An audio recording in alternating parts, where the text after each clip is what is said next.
I think that there is a difference between what artists think financial freedom is and what it really looks like. 1,000%.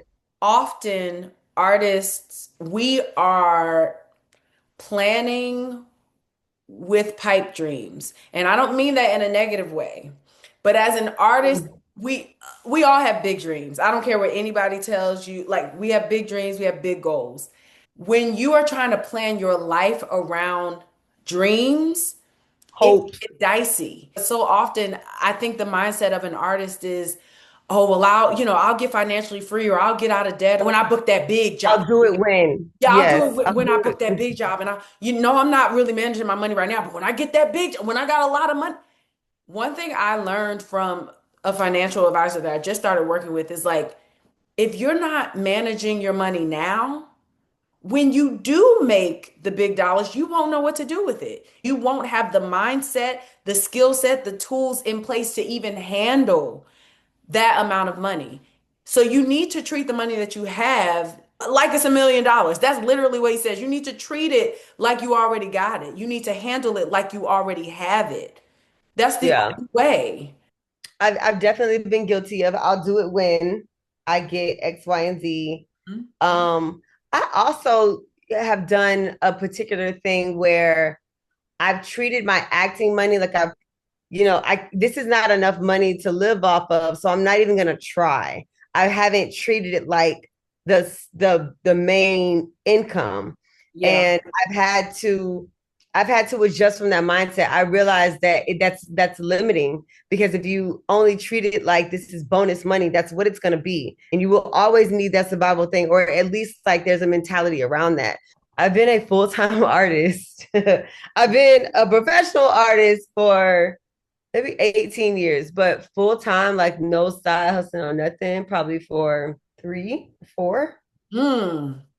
Yeah. Now you're making me think, how long have I been a full-time artist? Like, Yeah. Like, do you be looking for jobs still? Because I low key will be booked on a project and on my off day, I'll still be looking.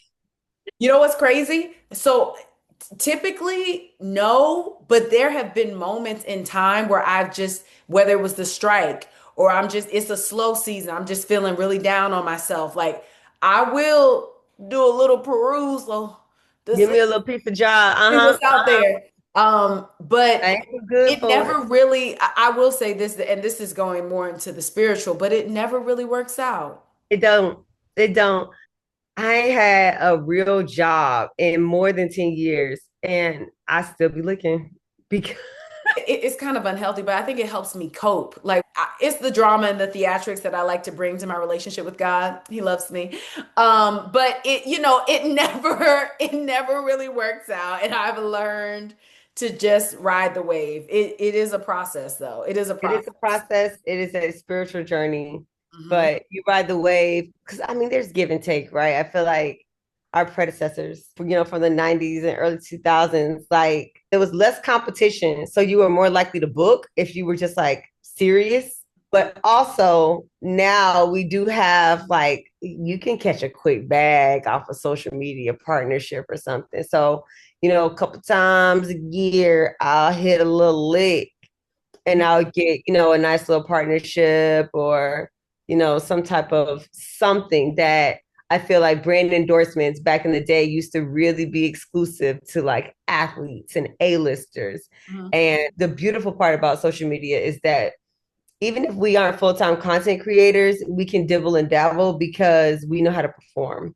Right. And a lot of times that's what it is. It's like leveraging your audience and being able to partner with somebody that can benefit from it.